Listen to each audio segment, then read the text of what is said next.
మనము దేవుణ్ణి ప్రేమిస్తే, యేసయ్యని మొదట ప్రేమిస్తే, ఆ ప్రేమ అన్ని ప్రేమల్ని సరిచేసేదిగా ఉంటుంది. అందుకనే యేసయ్య ఈ మాట అన్నాడు, నన్ను తప్పించి ఇంకెవరినైనా డైరెక్ట్గా నువ్వు ప్రేమించావంటే నీకు పరుదులు ఉన్నాయి, డైరెక్ట్గా ప్రేమించావంటే షరతులతో కూడింది అని అంటున్నాడు. కానీ నువ్వు నన్ను ప్రేమిస్తే ఆ ప్రేమ నిత్యము ఉంటుంది. అభిమానుల కంటే ఎక్కువగా మనము దేవుణ్ణి ప్రేమించాలి, ఆత్మీయుల కంటే ఎక్కువగా దేవుణ్ణి ప్రేమించాలి. ఇంక మాట ఏమన్నాడు తెలుసా? తన ప్రాణమును సహా ద్వేషింపకుంటే వాడు నా శిష్యుడు కానేరడు. కొంతమంది ఇతరులను ప్రేమించారు కానీ వాడిని ప్రేమించుకుంటాడు. అంటే ఆత్మ గౌరవం అంటే వాడికి ప్రాముఖ్యమైందని తెలుసా? వాని పేరు ప్రజలు ఏమనుకుంటారు, వాడికి ఏమైనా షేమ్ అవుతుందేమో, అది వాడికి ఉండేటువంటి ఫికర్, అది వాడికి ఉండేటువంటి భయం. అందుకనే తనని తాను ఎక్కువగా ప్రేమించుకుంటాడు. యేసయ్య ఉన్నాడు తెలుసా, నిన్ను నువ్వు ప్రేమించుకున్నా కూడా అది కుదరదు. నిన్ను నువ్వు ప్రేమించుకుంటే మొండోను అవుతావు, నిన్ను నువ్వు ప్రేమించుకుంటే గర్వం ఎక్కువ అవుతుంది, నిన్ను నువ్వు ప్రేమించుకుంటే దేవునికి చోటు ఉండదు. ఒక్క మాట చెప్తున్నా, యేసయ్య మన హృదయంలో ఒకే ఒక సీట్లో కూర్చుంటాడు. యేసయ్య మన హృదయంలో ఒకే ఒక సీట్లో కూర్చుంటాడు. అది నెంబర్ 1 సీట్. నెంబర్ 1 సీట్ ఎవరికైనా ఇచ్చి నెంబర్ 2 సీట్ నీకు ఇస్తా అంటే నాకు వద్దులే అంటాడు ఆయన. ఆయన బయట ఉంటాడు, ఆయన లోన ఉంటాడు. ఆయన లోన ఉండాలి అంటే నెంబర్ 1 సీట్ ఆయనకి ఇవ్వాలా. నెంబర్ 2 సీట్ ఇస్తా అని అంటే కుదరదు. నెంబర్ 1 మా అమ్మ, నెంబర్ 1 మా డాడీ, నెంబర్ 1 మా ఆయన, నెంబర్ 1 నా భార్య, నెంబర్ 1 నా కొడుకు, కుదరదు. నెంబర్ 1 స్థానం నాకు ఇవ్వాలా. బైబిల్లో నెంబర్ 1 స్థానం దేవునికి ఇచ్చిన వాళ్ళు ఎట్లా వ్యవహరించాలో చూస్తాం. ఒకటి, అబ్రహాం 75 ఏళ్ళప్పుడు దేవుడు వాగ్దానం చేశాడు, నీకు కొడుకు ఇస్తా అని. అయితే మనోడు 85 ఏళ్ళప్పుడు పొరపాటు చేసిండు. అయితే వదిలే, 99 ఏళ్ళు వచ్చింది, ముసలోడు అయిపోయాడు, ఇక ఎందుకు పనికిరాడు. ఆయన భార్య కూడా పిల్లలు కనడానికి ఇక యోగ్యత లేని పరిస్థితికి వచ్చింది. ఆమె శరీరం పిల్లలు కనే పరిస్థితి ఇక లేనే లేదు. అలాంటి పరిస్థితుల్లో దేవుడు కనబడి, అబ్రాహాము వచ్చే సంవత్సరం నీ కొడుకుని ఇస్తా అన్నాడు. ఇచ్చేశాడు దేవుడు 100వ ఏట. ఆ కొడుకు నెమ్మదిగా పెద్దోడవుతున్నాడు. లేక పుట్టాడు, ముసలి వయసులో పుట్టాడు. కొడుకు నెమ్మదిగా ఎదిగిండు, నెమ్మదిగా ఒక స్థాయికి వచ్చిండు. ఆ స్థాయికి వచ్చినప్పుడు దేవుడు ఒక దినాన్న అబ్రాహాం దగ్గరికి వచ్చి, అబ్రాహాము నీకొక్కడే కొడుకున్నాడే, నీకు ఇష్టమైన కొడుకున్నాడే, నువ్వు బాగా ప్రేమించే కొడుకున్నాడే, వాడిని తీసుకొచ్చి నాకు బలి అని అన్నాడు. దేవా నువ్వు ఇచ్చిన కొడుకాడు, ఆడెంతో నాకు ఇష్టం యేసయ్యా, ఎంతో నాకు ఇష్టం దేవా అని అన్నాడా? అన్నా. సరే ప్రభా, నువ్వు అడిగావు కదా, రెడీ, ఏమైనా రెడీ అని ఆ దేవుడు చూపించిన కొండ మీదకి తీసుకెళ్ళి ఆయనని నరకడానికి రెడీ అయ్యాడు, ఆయన్ని చంపడానికి రెడీ అయ్యాడు. దేవుడు ఏమన్నాడు తెలుసా? ఆపు. ఇప్పుడు దునియాకు అర్థమైంది, నువ్వు కొడుకుని ప్రేమిస్తున్నావు కరెక్టే, కానీ నీ మనసులో తొలి ప్రేమ కొడుకు మీద కాదు, నా మీద. ఇప్పుడు దునియాకు అర్థమైంది. దునియాకి ఈ సంఘటన లేకపోతే ఒకటే అర్థమవుతుంది, అబ్రాహాం కొడుకుని ఎక్కువ ప్రేమించాడని. కానీ ఇప్పుడు అందరికి అర్థమవుతుంది, కొడుకుని కాదు ఆయన ప్రేమించింది, నన్ను, దేవుణ్ణి ప్రేమించాడు. ఆ దేవుణ్ణి బట్టి కొడుకు మీద ప్రేమ అనేది వచ్చింది. రెండోది, మనకి అన్నదమ్ములు ఉంటారు, మన మీద వాళ్ళు కొన్నిసార్లు చెడ్డ పనులు చేస్తారు, మోసం చేస్తారు, భయంకరమైన కోపం వస్తుంది. అయితే అలాంటి పరిస్థితుల్లో దేవుణ్ణి ప్రేమించేవాడు అలాంటి అన్నదమ్ములు కూడా క్షమిస్తాడు. యోసేపు ఉన్నాడు కదా, యోసేపు తండ్రి చచ్చిపోయాడు, యోసేపు వాళ్ళ అన్నోళ్ళు డాడీ చచ్చిపోయాడు, ఇప్పుడు ఇది మనల్ని ఏమైనా చంపుతాడేమో అని, అరే డాడీ ఉన్నప్పుడు చెప్పాడురా ఏమన్నా తెలుసా, మమ్మల్ని క్షమించమని, నేను తప్పు చేసినామరా అని అంటే, అప్పుడు యోసేపు ఏమన్నాడు తెలుసా, మీరు కీడు చేయాలని ప్రయత్నం చేశారు, కానీ దేవుడు దాన్ని మేలుకి మార్చాడు, నేనేమంటారా మిమ్మల్ని క్షమించడానికి, ఐ లవ్ యూ అని అన్నాడు. సొంత అన్నలు 30 రూపాయలకు అమ్మేశారని ఒక బానిసగా, అలాంటి వాళ్ళను కూడా ఎందుకు క్షమించాడు తెలుసా? దేవుని ప్రేమ ఆయనలో ఉన్నది కాబట్టి. ఈ మధ్యాహ్నం మిమ్మల్ని అడుగుతున్నటువంటి ప్రశ్న ఏంటనంటే, దేవుణ్ణి మీరు ఆ విధంగా ప్రేమించగలుగుతున్నారా? యేసయ్య కోరుకున్నది అలాంటి ప్రేమ. రష్యా దేశంలో చాలా కాలంగా క్రైస్తవుల్ని హింసించేటువంటి పరిస్థితి ఉన్నది. రిచర్డ్ వుంబ్రెంట్ అనేటువంటి ఒక ఆయన చాలా సంవత్సరాలు రష్యాలో జైల్లో ఉన్నాడు. రష్యా జైల్లో క్రైస్తవుల్ని హింసించేటువంటి కొన్ని సంఘటనలు కథల్లాగా బయట చెప్పాడు. ఒక పాస్టర్ గారు, మైకల్ అనే పాస్టర్ గారి యొక్క కుటుంబంలో జరిగిన విషయం. పాస్టర్ గారి పేరు మైకల్, ఆయన భార్య, వాళ్ళ 16 సంవత్సరాల కొడుకు, ముగ్గురిని జైల్లో పెట్టేశారు. పాస్టర్ని కొట్టి చంపేశారు. అయితే ఒక దినం 16 సంవత్సరాల కొడుకుని జైలు సూపరింటెండెంట్ పిలిచి, అరే మీ బైబిల్లో 10 ఆజ్ఞలు ఉన్నాయంట కదరా, చెప్పరా అన్నాడంట. అంటే జైలు సూపరింటెండెంట్ బైబిల్లో ఒక విషయం అడిగాడని చాలా సంతోషంగా ఆయన బైబిల్లోకి వెళ్ళి ఆజ్ఞలు చెప్తున్నాడంట. ఎక్కడికి వచ్చిందో తెలుసా ఆజ్ఞ? నీ తల్లిని నీ తండ్రిని సన్మానించమని. ఆగా నీ బైబిల్ ఏం చెప్తుందిరా? మీ అమ్మా నాన్నని సన్మానించాలని అని. మూలలో ఒక ఆమె రగ్గు కప్పుకొని ఉందంట, ఆమెను చూడు అన్నాడంట. చూశాడు, ఒక్కసారిగా టెన్షన్ పడ్డాడు. ఎవరో కాదు, వాళ్ళ అమ్మే. వాళ్ళ అమ్మను జుట్టు పీకేశారు, గుండు చేశారు. ఆమెను బాగా కొట్టేశారు. ముఖమంతా ఉబ్బిపోయింది, ఎక్కడికక్కడ రక్తం కారుతూ ఉంది. ఆమె ఇప్పుడో రేపో చచ్చిపోయేటట్లుంది. అలా వణుకుతూ ఉంటే, రే మీ అమ్మరా అంటే అమ్మా అని అన్నాడు. అట్లా కాదు, ఒక్క మాట చెప్తున్నా, నీ తల్లిని నీ తండ్రిని సన్మానించమని బైబిల్ చెప్తుంది కదా, ఒక్క పని చేస్తే ఆ అమ్మని తీసుకొని నువ్వు బయటకు పోవచ్చు. ఏం పని చేయమంటారు సార్ అంటే, బైబిల్ తీసి కింద ఇసరగొట్టి దాని మీద ఉమ్మేసి కాలుతో ఒక్కసారి నూకి యేసయ్య దేవుడు కాదని చెప్పు, మీ మమ్మీని తీసుకొని నువ్వు బయటకు పోవచ్చు అని అంటే, వీడికి ఏం చేయాలో అర్థం కాల. బైబిల్ చెప్తుంది మమ్మీ డాడీని సన్మానించాలని, బైబిల్ చెప్తుంది దేవుణ్ణి గౌరవించాలని, ఎట్లాగా అని అలాగ ఆలోచిస్తూ ఉంటే మమ్మీ అంక చూస్తే మమ్మీ అన్నది ఇలా అన్నది. వెంటనే అర్థమైంది. మనోడు నడుచుకుంటూ పోయింది, బైబిల్ తీసుకొని ఇట్లా గుండెకేసి గట్టిగా ఇలాగ అద్దుకొని యేసయ్య నా దేవుడు అని అన్నాడంట. ఆ జైలు అధికారికి మస్తు కోపం వచ్చి పిస్తోల్ తీసుకొని ఈయన చూస్తున్నప్పుడు అమ్మని కాల్చి చంపేశాడు. అమ్మా అని అరుస్తుంటే వీడిని చంపేశాడు. ఒకవేళ స్టోరీ అక్కడికి ఎండ్ అయిపోతే దీంట్లో ఏముంది అని అనిపిస్తుంది. అయితే ఆ ఇద్దరు శవాలు తీసుకొని వెళ్ళిపోయినారు మిగిలిన వాళ్ళు. జైలు సూపరింటెండెంట్ ఒక్కడే టేబుల్ మీద కూర్చొని ఉన్నాడు. ఎదురుగా రక్తం పడినటువంటి బైబిల్ ఉన్నది. ఆయన జరసేపు ఆలోచిస్తున్నాడు, ఈ బైబిల్లో ఏముందిరా భయ్, దానికోసం ఇట్లా ఎందుకు చచ్చిపోతున్నారు, ఏముందబ్బా అని జరసేపు ఆలోచించి బైబిల్ ఇట్లా తీసిండు. ఏం తీసిండో మనకు తెలియదు, ఏ పేజీలోకి వెళ్ళిండో మనకు తెలియదు, ఏ వచనం చదివాడో తెలియదు. ఆయన జరసేపు చదివి 1 గంట తర్వాత మోకరించి యేసయ్య నువ్వే దేవుడివి అని ప్రార్థన చేసిందంట. నువ్వే దేవుడివి. అయితే దీంట్లో మనం నేర్చుకునేది ఏంటి తెలుసా? వాళ్ళిద్దరూ చావకుంటే వీనికి యేసుప్రభు గురించి తెలిసేదా? లేదు. వాళ్ళిద్దరూ చావటం బట్టి వీనికి యేసుప్రభు అంటే ఎవరో తెలిసింది, లేకపోతే తెలిసేది కాదు. వాళ్ళిద్దరూ చనిపోయి ఎక్కడ పోతారు? పరలోకానికి. వాళ్ళు పరలోకానికి పోతూ ఏం చేశారు? ఇంకోడిని పరలోకానికి పరిచయం చేసిపోయాను. అంతేనా కాదు? మరి మీకు దేవుడు ఇంత చేసిండే, ఇంత వాక్యం వినిపించిందే, ఇంతమంది తీసుకొచ్చి నీకు అన్నీ చేపిస్తున్నాడే, నువ్వు ఎవరికైనా పరలోకం పరిచయం చేసావా? ఎవరికైనా చేసావా? నీ జిందగీ ఎవరికైనా యేసయ్యని పరిచయం చేయగలిగిందా?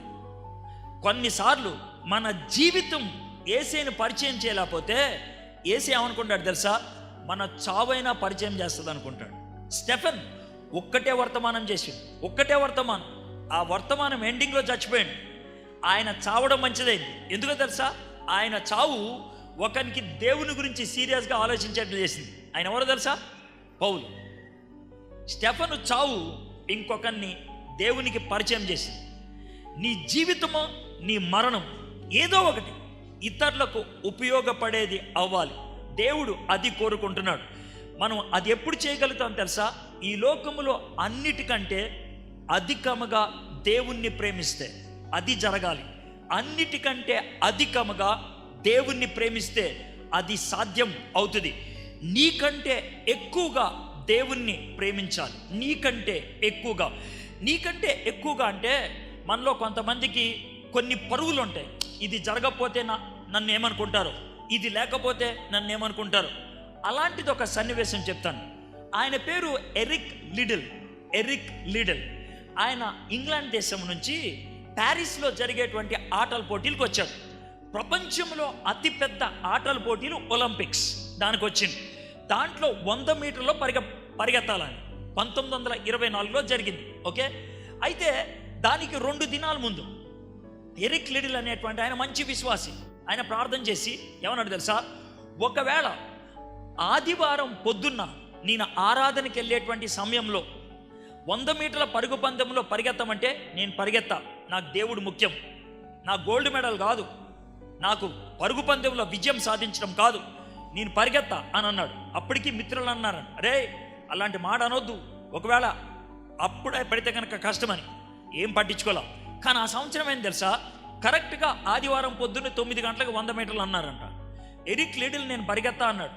అందరూ నీకేమన్నా పాగలుగానువా నువ్వు, నీకు ఆ మాత్రం సమజ్ కాదా, నీ దేశం అంతా ఇన్ని పైసలు ఇచ్చి పంపించింది, ఇన్ని సంవత్సరాలు నేను తరబిది చేసింది, నువ్వు గోల్డ్ మెడల్ సంపాదిస్తావని దేశం మొత్తం ఎదురు చూస్తుంది. ఆయన ఏం పట్టించుకోవాలా. ఆ సంవత్సరం వేరే ఆయన గెలిచింది. 2 దినాల తర్వాత వాళ్ళ దేశం నుంచి వచ్చినటువంటి మేనేజర్ ఎరిక్ లిడిల్ దగ్గరికి వచ్చి మూల కూర్చొని ఉంటే, వచ్చి కూర్చున్నావు, తింటున్నావు, పరిగెత్తమంటే పరిగెత్తావు, 400 మీటర్ల పరిగెత్తడానికి ఎవరు లేడు, వెళ్తావా అన్నాడంట. వెళ్తాను సార్ అన్నాడంట. ఎప్పుడు ఆయన తరబీదు పొందలేదు, ఎప్పుడు ప్రయత్నం కూడా చేయలేదు. వెళ్ళి 400 మీటర్ల పరిగెడతానికని బరిలో నుంచున్నాడు. నుంచింటే ఒక పెద్ద ఆమె వచ్చి ఇంత కాగితం ఇచ్చిందంట. కాగితంలో ఏముందో కూడా జోబులో పెట్టుకున్నాడు. అయ్యా దేవుడు నీకు తోడుగా ఉంటాడు అని చెప్పి వెళ్ళిపోయింది. ఈయన పరిగెట్టిండు. అందరికీ తెలుసు ఎరిక్ లిడిల్ లాస్ట్ వస్తాడని. కానీ అద్భుతమైన తెలుసా, ఫస్ట్ వచ్చాడు, ఆయన గోల్డ్ మెడల్ తీసుకున్నాడు. అయితే ఆయన గోల్డ్ మెడల్ తీసుకోవడానికి వెళ్తా ఉన్నప్పుడు ఆయనకి జోబులో ఉన్నటువంటి ఆ కాగితం గుర్తొచ్చి బయటికి తీసి చూసిండు. ఆమె ఒక చిన్న వచనం రాసి ఇచ్చింది. దేవుడు హన్నాకి ఇచ్చిన వాగ్దానం, 1 సమూయేలు గ్రంథం 2వ అధ్యాయంలో ఏమంటే తెలుసా, నన్ను గౌరవించిన వారిని నేను గౌరవిస్తాను. ఆ సంవత్సరం ఎరిక్ లిడిల్కి అద్భుతంగా 400 మీటర్ల పరుగు పందెంలో గోల్డ్ మెడల్ వచ్చింది. ఒకవేళ 100 మీటర్లో పరిగెడితే గోల్డ్ మెడల్ వచ్చేది, తన జిందగీ అక్కడితో అయిపోయి ఉండేది. కానీ 100 మీటర్లో పరిగెట్టకుండా 400 మీటర్లో పరిగెడతాం బట్టి 2 విషయాలు జరిగినాయి. ఒకటేమని తెలుసా, ఎరిక్ లిడిల్ జీవితాన్ని ఒక సినిమా తీసింది. ఒక సినిమా చారియట్స్ ఆఫ్ ఫైర్ అనే సినిమా 1953లో తీసినటువంటి ఆ సినిమా ప్రపంచంలో ఇప్పుడు దాకా తీసినటువంటి మొదటి 10 చిత్రాల్లో ఒకటి. అంత బాగా ప్రజలు ఇష్టపడినటువంటి చిత్రాల్లో ఒక చిత్రమైంది. అది ఆయన సాక్ష్యం, ఆయన జీవితం, ఎరిక్ లిడిల్ యొక్క జీవితం. రెండోది, ఎరిక్ లిడిల్ అది జరిగిన తర్వాత చైనాకి మిషనరీగా వెళ్ళిపోయాడు, అద్భుతమైన పరిచర్య చేశాడు. ఎందుకో తెలుసా, తనకంటే ఎక్కువగా దేవుణ్ణి ప్రేమించాడు, తనకంటే ఎక్కువగా దేవుణ్ణి ప్రేమించాడు. 27వ వచనం చూద్దాం. మరియు ఎవడైనను తన సిలువను మోసుకొని నన్ను వెంబడింపని ఎడల వాడు నా శిష్యుడు కానేరుడు. సిలువను మోసుకొని ఎందుకు వెళ్తారు? పాలగిన్ని ఎందుకు మోసుకెళ్తారు? పాలు కోసం. నూనె సీసా ఎందుకు తీసుకెళ్తారు? నూనె కోసం. కోడిగుడ్ల డబ్బా ఎందుకు తీసుకుపోతారు? గుడ్ల కోసం. సిలువ ఎందుకు తీసుకెళ్తారు? సావడం కోసం. ఎప్పుడు చస్తావు ఏమో, ఎక్కడ చస్తావు ఏమో, ఎవడు చంపుతాడు ఏమో, సావడానికి పోతున్నా, ఎప్పుడైనా సావు రెడీ. ఆ విధంగా అయితే కనుక రానా వెనక లేదా బో. ఎంత ఎంత కరెక్ట్గా చెప్పాడో చూడేసా. హలో, మీలో ఎవరైనా నన్ను వెంబడింపగోరినట్లయితే సిలువ రెడీ చేసుకొని రండి. దాన్ని తీసుకొస్తే ఈ 2 జరుగుతాయి. సిలువ మోసుకొని వెళ్ళేవాడికి దండలేడు ఎవడు, సిలువ మోసుకొని వెళ్ళేవాడికి చప్పట్లు కొట్టాడు ఎవడు. సిలువ మోసుకొని వెళ్ళేటవాడికి అందరూ తిట్లు తిడతారు, చెప్పులేసి కొడతారు, ఉమ్మేసి కూస్తారు, పచ్చి బూతులు తిడతారు. ఇది ఒకటి. సిలువ మీద మోసుకొని చివరికి ఎందుకు తీసుకెళ్తారు తెలుసా? సావడానికి. చావుకి తెగించిన వాడు మాత్రమే యేసయ్యకి శిష్యుడు అవ్వగలుగుతాడు. చావటానికి ఇష్టపడిన వాడు బతకడం చాలా సులభం. చావటానికి ఇష్టపడిన వాడికి బతకడం చాలా సులభం. చావటానికి భయం వేసిన వాడికి బతకడం కష్టం. ఇంతకంటే ఏం చెప్పమంటావు? అందుకనే నాకు చావైతే మేలు, బ్రతుకుట క్రీస్తే. ఎంత ఖతర్నాక్ జవాబు చెప్పిండు పౌలు. నాకు చావులైతే మేలు, బ్రతుకుట క్రీస్తే. చావడానికి సంసిద్ధపడినప్పుడు దేవుని కోసం రాజీ పడకుండా జీవిస్తావు. షడ్రక్, మెషక్, అబేద్నెగో చావడానికి సిద్ధపడ్డారు. హలో, అగ్నిగుండంలోకి వెళ్తే మా దేవుడు మమ్మల్ని రక్షించగలడు. రక్షించకపోయినా ఏం ఫికర్ లేదు, చస్తాం మేము. నా దేవునికి నేను ప్రార్థన చేయాలా? నువ్వు ప్రార్థన చేయొద్దు అంటే కుదరదు. సింహాల బోన్లోకి పంపిస్తావా? పోతా. నా దేవుడు రక్షిస్తే సరే, లేకపోతే సస్తా. నేను మత్తు ఇంజక్షన్లు తీసుకునేటువంటి 2-3 దినాలకు ఒక్కసారి ఇంజక్షన్ తీసుకోపోతే నాకు నరాలు వీక్నెస్ వచ్చేది. అయితే మారు మనసు పొందిన 2వ దినం జరిగిన విషయం ఇది. మారు మనసు పొందిన 2వ దినం బాగా కడుపు నొప్పి వస్తుంది, ఒళ్ళు షివర్ అయిపోతుంది. నాకు ఎవరైతే యేసుప్రభుని పరిచయం చేసిండో వాడి దగ్గరికి వెళ్ళి చెప్పినా, వాడు ఏమన్నాడు తెలుసా, డాక్టర్ దగ్గర పోదాంరా అని అన్నాడు. డాక్టర్ ఏమన్నాడు తెలుసా, నీకు డ్రగ్ ఎక్కించకపోతే నువ్వు చస్తావు అని అన్నాడు. ఎట్లా అనుకున్నావు? నా దోస్త్ అన్నాడు, రారా మన ఇద్దరం ప్రార్థన చేద్దాం అన్నాడు. ఇద్దరం కూర్చొని ప్రార్థన చేస్తున్నాం. నువ్వు చేయరా ప్రార్థన అన్నాడు. ఏం చేయమంటావు అంటే, దేవా కడుపు నొప్పి అని అడగమన్నాడు. నేను నెమ్మదిగా దేవా కడుపు నొప్పి, నెమ్మదిగా సౌండ్ పెరుగుతుంది, స్పీడ్ పెరుగుతుంది, అర్థమైందా, జోరు పెరుగుతుంది. దేవా కడుపు నొప్పి అంటే నొప్పి ఎక్కువైంది కానీ దాకల. ఇది పరిస్థితి. ఇక 10-15 మినిట్ అయిన తర్వాత, రే ఈ కడుపు నొప్పి ఏం పోవట్లా, ఏం చేయమంటావు అన్నాడు.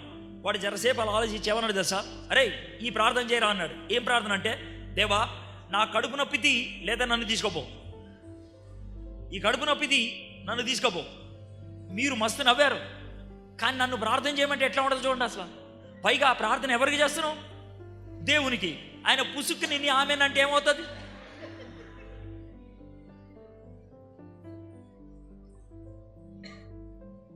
అసలు నా పెదాలు వణికాయి, ఎట్లా చెప్పాలో అర్థం కాల. ఏసయ్యా కడుపు నొప్పిది, లేకపోతే చెప్పు, లేకపోతే నన్ను తీసుకోపో. నేను ఎప్పుడైతే ఆ మాట అన్నానో, నీ నమ్మరు, 2-3 మినిట్లో ఒక్కసారే ఎవడో నొప్పి తీసేసినట్లే అయిపోయింది. అంటే నేను ఎప్పుడైతే చావుకి తెగించానో దేవుడు నాకు జీవాన్ని ఇచ్చాడు. ఎప్పుడైతే నేను చావుకి తెగించానో నాకు జీవాన్ని ఇచ్చాడు. ఇప్పటికీ నేను మారు మనసు పొందిన తర్వాత ఇన్ని సంవత్సరాల్లో నాకు తెలిసి 9 సార్లు నన్ను చంపాలనుకున్నారు. 9 సార్లు. కానీ దేవుడు నన్ను బతికిచ్చాడు. దేవుడు ప్రతిసారి ఒక సాక్ష్యంగా దాన్ని వాడుకున్నాడు. కాబట్టి నువ్వు సిలువ ఎక్కడానికి ఇష్టపడకపోతే, చావటానికి ఇష్టపడకపోతే దేవునికి శిష్యుడు అవ్వలేవు. ఒక పండితుడు ఏమంటాడు తెలుసా, సిలువెక్కనోడికి 3 ఉండవంట. సిలువెక్కనోడికి 3 ఉండవు. ఏంటంటే అది 3 ఉంటాయి. ఒకటి, వెనకకు చూడలేడు. సిలువెక్కనోడు వెనక చూస్తాడా? చూడలేడు. రెండోది, సిలువెక్కనోడు దిగుతాడా? దిగలేడు. సిలువెక్కనోడు ఒకటే చేస్తాడు, ముందేముందో అదే చూస్తాడు. యేసయ్య ఏమన్నాడు తెలుసా, నువ్వు సిలువెక్కనోడు, వెనకకు చూడొద్దు, అయిపోయింది. కిందకి దిగలేవు, అయిపోయింది. ఇవి ఒక్కటే. నీ విశ్వాసమునకు కర్త, దాన్ని కొనసాగించి వాడి వైపు చూస్తూ బతికే. బస్, ఇక ఏం లేదు.